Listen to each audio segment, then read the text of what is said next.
This world is not a good world. And now we suffer the consequences of being part of it.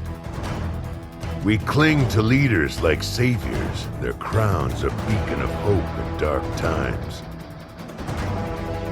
A true savior already knows our fate.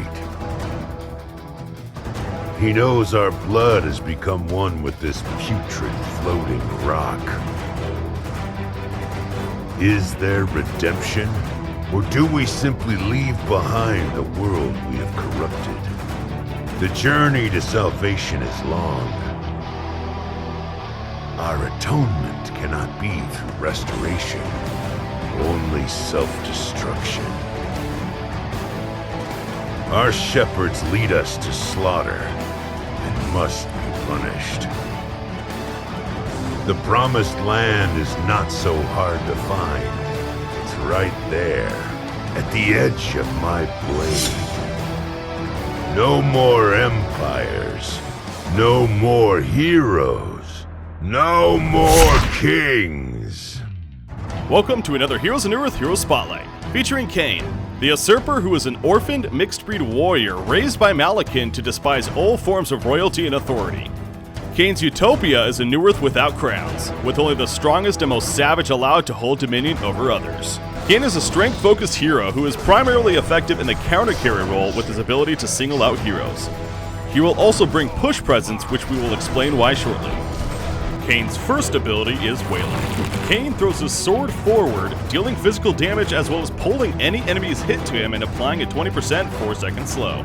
This ability has a small AoE radius, so attempting to catch multiple heroes is effective, as well as simply using it as a farming tool. Waylay can also be used to disrupt channel abilities to help prevent big ultimates such as this Tempest ultimate, or even the Homecoming Stone use. This ability is a very effective gap closer, with its main purpose being for offensive use. However, there will be times in which defensively it can shine as well. Such as you see here, Aluna is fleeing from Kraken, but with Kane using Waylay, it not only buys more distance for Aluna, but applies the slow and makes it impossible for the chase to continue. Kane's second ability is Balance of Power. Balance of Power is two different auras in which Kane can switch between over a short duration. The first aura is Offensive Force, which grants Kane and nearby allies a percent chance on attack to deal 1.5 times damage. It also grants out-of-combat Mana Regeneration, as well as Kane receiving a small move speed increase. The second aura is Defensive Might, which grants Kane and nearby allies armor as well as an out-of-combat health regeneration. However, this aura will decrease Kane's move speed by a small amount. There will be a short duration between changing auras depending on the level of Balance of Power, so planning when to use which is important. A lot of decision making will come down to how you are playing Kane in the match and which teammates you are playing with. However, generally using Offensive Force to enter fights will give you and your teammates more burst potential to kill the enemy heroes quicker. As a fight comes to an end, switching to Defensive Might to apply the health regen to you and your teammates can help keep your team moving forward rather than having to fall back. Kane's third ability is Steel Resolve. Kane passively applies Kane's Anguish for 1.5 seconds to enemies he attacks. Kane's Anguish causes enemies to deal up to 50% less damage to Kane, depending on the level of the ability. Steel Resolve is arguably the ability that makes Kane the counter carry he is, especially when synergized with the ultimate, which we will get into shortly. As mentioned earlier as well, Kane brings a bit of push presence to the team, and Steel Resolve helps with that. Kane's Anguish will also be applied to towers, so as long as Kane has aggro on the tower, he will be taking up to 50% less damage from it. Kane's ultimate is Face Off. Targeting an enemy hero or tower causes Kane and the target to be forced to attack each other for up to 4.5 seconds. Combatants are sighted, revealed, or receive max move speed and increased attack speed, as well as a pretty sweet animation. With Kane having his Steel Resolve leveled up, he will be benefiting from it throughout the duration of Face Off, which more so than not will help him come out on top. One of several ways to use Face Off effectively is as a crowd control ability. If the other team has a carry who has a bit of farm, using Face Off on them will not only give you and your teammates free reign to do damage, but will also prevent the opposing carry from putting out effective damage themselves. Another way to use Face Off is to help finish off an enemy hero who may be attempting to flee. It is also effective used early in a fight, knowing that Kane will likely come out on top due to his item progression. As pointed out, Face Off will also work against towers, so forcing a tower to attack you while applying the Steel Resolve debuff can help progress the lane quicker.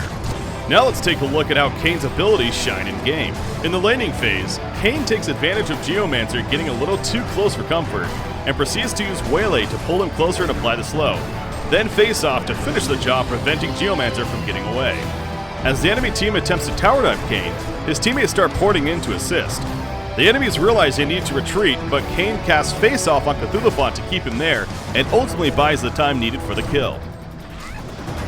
Entering a big team fight, Kane goes for a quick pick off on Slither, then proceeds to use face off against the spinning Swiftblade, which applies the Steel Resolve debuff and pulls Swiftblade away from his teammates. This allows for Kane's team to get in better position to ultimately win the fight. When it comes to item progression for Kane, a lot could depend on what your team may need.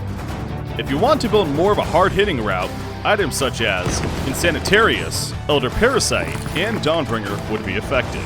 If you want to build more of a tank presence, then items such as Helm of the Black Legion, Demonic Breastplate, and Behemoth's Heart could be your best bet.